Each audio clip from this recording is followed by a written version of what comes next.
Aujourd'hui, j'aimerais parler d'une chose un peu spéciale, c'est que en fait, j'étais pas très fan de l'école. J'ai jamais été c'est pas que j'étais pas un bon élève, mais j'étais pas non plus un mauvais élève. Enfin, je faisais le minimum pour pouvoir passer. J'ai toujours été un peu dans l'efficience, on va dire.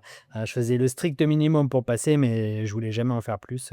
J'ai toujours préféré, faire ce que je voulais. Bah, c'est comme ça, en fait, c'est ma personnalité et j'ai jamais été vraiment fan de l'école. En fait, quand j'étais pas vraiment fan, c'est parce que je savais pas trop quoi faire de ma vie, en fait. J'ai toujours cette âme, j'adore apprendre et je pense et je le dis tout le temps, qu'on est des étudiants pour la vie, mais quand j'étais vraiment à l'école, dans le système français, là, le collège, le lycée, non, non, j'étais pas un bon élève, hein. J'ai toujours préféré, être à l'extérieur, boire l'apéro, faire des choses comme ça, être avec les copains, mais l'école, non, non, c'était pas mon fort et pourtant, aujourd'hui, le sujet sur lequel j'aimerais parler, c'est que j'ai eu 2 professeurs qui m'ont vraiment marqué. Bon, il y a eu plusieurs professeurs où je pourrais marquer une mention spéciale, mais il y en a vraiment, vraiment 2 qui m'ont marqué et ce qui est marrant, en fait, c'est que c'est des profs de français et le français, c'était vraiment pas mon truc. J'étais pas vraiment très, très fort en fran on va dire un peu ce qui m'a sauvé, dans toute ma vie, dans ma carrière, à l'école, c'est que j'ai toujours aimé lire et lire, ça a toujours été quelque chose d'important pour moi. J'ai toujours lu.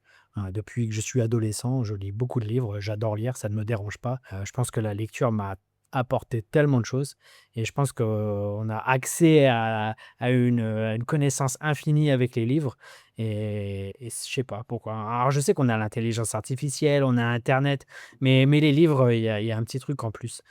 Je sais pas pourquoi. Je pense qu'aujourd'hui, on est dans une société où on veut tout très vite, on veut tout, tout de suite. Alors internet, alors que lire un livre, on prend le temps de vivre, c'est plus relax et on apprend des choses. On peut se divertir avec des livres et on peut aussi apprendre des choses. Du coup, voilà, je pense que lire, c'est une très, très bonne chose. Je vous invite à lire. Trouvez un sujet qui vous passionne pour vous donner l'envie de lire. Prenez votre temps. Moi, je suis un très, très gros lecteur. J'adore lire. Je lis un livre par semaine, mais c'est juste moi. C'est comme ça. Alors, je vais parler de ces 2 professeurs et c'est marrant parce que ces 2 professeurs ont un profil, complètement opposé. Alors mon premier professeur, c'est quand j'étais en bac pro et en fait, il était très, très, très, très, très, très, très strict.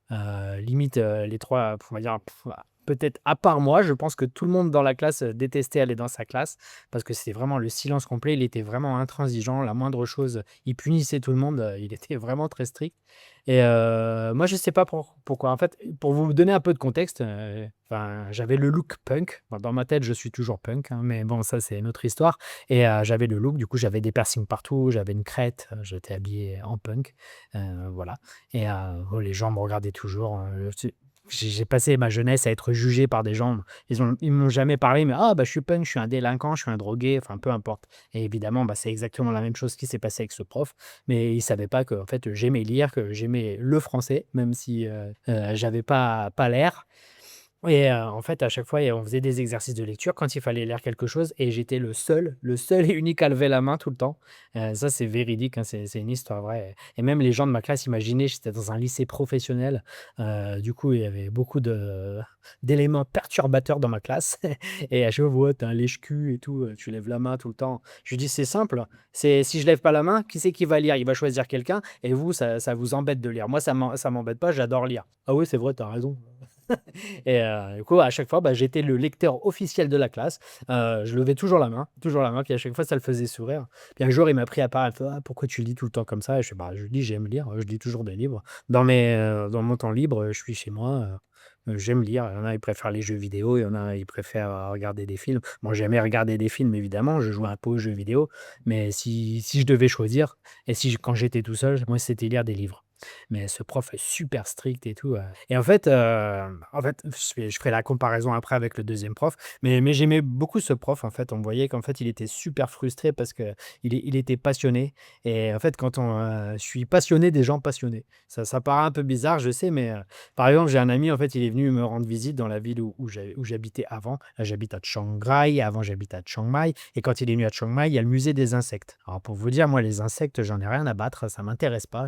Je connais rien aux insectes, mais mon ami est fan de tous les arts, insectes, il connaît tout, c'est son truc, il regarde des documents animaliers, c'est sa passion et du coup, il est passionné. Du coup, j'ai été au musée avec lui et il y avait un guide qui était avec nous, il a dit: «Non, non», il lui a dit: «Dégage, je vais faire le guide» et il me racontait des histoires, il savait tout et en fait, moi, je suis passionné des gens passionnés, puis on voit dans ses yeux qu'il connaît tout, qu'il est passionné. Il dit: «Ouais, ces scorpions-là, tu peux les prendre, ils sont pas dangereux. Tiens, tiens». Je fais: «Non, non, moi, c'est bon, ton scorpion, tu» et on a toujours cette idée que le scorpion, bah, si, hein, on peut mourir. Tu vois? «Ceux-là, ils sont pas venimeux, c'est pas grave, ils sont gentils et tout». Fait après, il me montre une montre religieuse, il fait: «Ça, tu vois et tout». Alors il m'explique, après elle tue son mari et tout.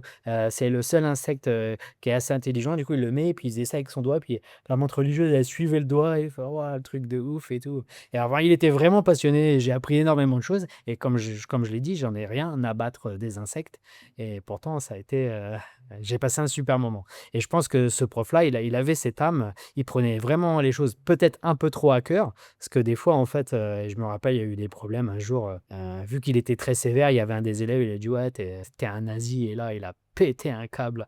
Il a dit: «Ouais». Et là, il nous a montré des vidéos, de la Seconde Guerre mondiale et tout. «Ah, je suis comme ça, je suis comme ça». Il prenait vraiment son boulot à cœur. En fait, il avait vraiment envie qu'on réussisse et moi j'adorais ce prof, j'avais aucun problème avec lui en fait, et du coup, il m'a vraiment marqué, mais il était très, très strict. Après là, du coup, je vais parler du deuxième prof qui m'a marqué et là, c'est quand j'étais en BTS. Alors toujours, c'était dans cet environnement, lycée professionnel, alors même si on était en BTS, déjà, il y avait eu un peu plus de filtrage, hein, il y avait beaucoup de moins d'éléments perturbateurs, même si on en avait toujours et ce prof-là, par contre, c'était le prof simplement le plus gentil que j'ai eu. Il était super intelligent, super sens de l'humour, vraiment, il était super. À chaque classe, c'était un énorme plaisir d'aller dans sa classe, je sais pas comment expliquer. À chaque fois, on rigolait bien, on pouvait lui demander n'importe quoi. Je sais pas s'il jouait un rôle ou pas ou, non, je pense pas. En fait, il était vraiment lui-même, il était vraiment cool. À chaque fois, il fait bah, la famille et il nous parlait comme ça, il était vraiment cool. Il faisait pas de différence entre chacun d'entre nous. Il essayait vraiment de nous aider. Heu, je me rappelle les petits pièges qu'il nous faisait. Bon, «Allez aujourd'hui», il faisait un peu de reverse psychologie. «Bon, aujourd'hui, j'ai pas envie de travailler». On fait: «Ah non, mais si monsieur, on fait quelque chose». OK et à chaque fois, il trouvait toujours des stratagèmes. Il était vraiment, vraiment intelligent et était vraiment passionné et voilà, il s'ouvrait à nous. Il disait: «Ah bah, j'aime mixer». Il était DJ et du coup, on parlait de ça. C'est: «Vous avez passé un bon week-end, monsieur?» Et on parlait de la vie. En fait, on prenait toujours 5-10 minutes pour créer du lien avec lui et ça, je pense que c'est très, très, très important et dans l'accompagnement dans lequel je travaille, c'est ce qu'on dit, aux gens qui veulent se reconvertir et devenir prof en ligne. C'est une chose très, très importante, c'est de créer du lien avec l'élève, c'est de trouver quelque chose qui vous connecte et c'est très, très important. Comme vous voyez, peut-être que les meilleurs profs, les profs qui vous ont marqué dans votre vie, c'est parce qu'en fait, ils vous ont marqué émotionnellement. C'est pas pour les choses qu'ils vous ont appris. J'ai eu des profs qui m'ont appris beaucoup de choses, mais ils m'ont pas marqué du tout émotionnellement et du coup, on s'en rappelle pas et vous voyez ce que je veux dire? Et ça, c'est très, très important et je pense que ces 2 profs que j'ai décrits, en fait, ils étaient vraiment opposés, ils étaient différents, mais ils étaient passionnés, ils étaient authentiques et du coup, ils créaient une émotion, en tout cas chez moi, peut-être pas chez d'autres personnes et ce qui fait aujourd'hui que je me rappelle d'eux et voilà, ça n'a pas de prix. Alors voilà, je voudrais conclure cette vidéo pour vous dire qu'en fait, créer du lien, c'est très, très, très important. Et quand on se lance un peu dans le business d'enseigner en ligne, on se dit: «Ah, on veut tout savoir, on veut être parfait, on veut la grammaire, la phonétique». Moi, personnellement, la phonétique, je suis nul, j'en fais pas, je l'apprends pas, je pense que c'est une perte de temps, mais c'est mon style. Il y a rien de gravé dans le marbre, il y a rien de c'est comme vous voulez. Vous pouvez devenir le prof que vous voulez et j'ai raconté ça dans d'autres vidéos avant, quand j'étais prof en présentiel. Au début, du coup, comme exemple, j'ai pris mon premier prof, j'ai voulu être super strict, mais ça collait pas vraiment avec ma personnalité, même si ça me tenait vraiment à cœur tout ce que je faisais. Le soir, je rentrais chez moi, j'étais pas heureux. Alors j'ai décidé de devenir le prof cool, mais en devenant le prof cool, je savais qu'un peu les élèves, ils allaient essayer de me marcher dessus et au final, bah, ça m'a pas trop dérangé, en fait. Les élèves, ils étaient plutôt relax. Ils savaient qu'avec moi, ils avaient beaucoup de liberté. On pouvait dire ce qu'on veut. Je peux vous raconter des histoires, des trucs, qui me sont arrivés avec des élèves ici en Thaïlande si j'avais joué l'élève strict, j'aurais pu, j'ai des élèves qui m'ont fait un doigt d'honneur, si quand je jouais le strict, je l'aurais balancé, je me serais énervé, là, il m'a fait ça, je fais: «Je m'en fous, c'est un gamin». Je me suis rappelé, combien de fois j'ai fait des trucs débiles comme ça quand j'étais gamin. Une fois, j'ai un élève, il me vient et il me demande, en anglais, c'est: «Teacher, teacher, est-ce que tu as un gros sexe?» Il me demande.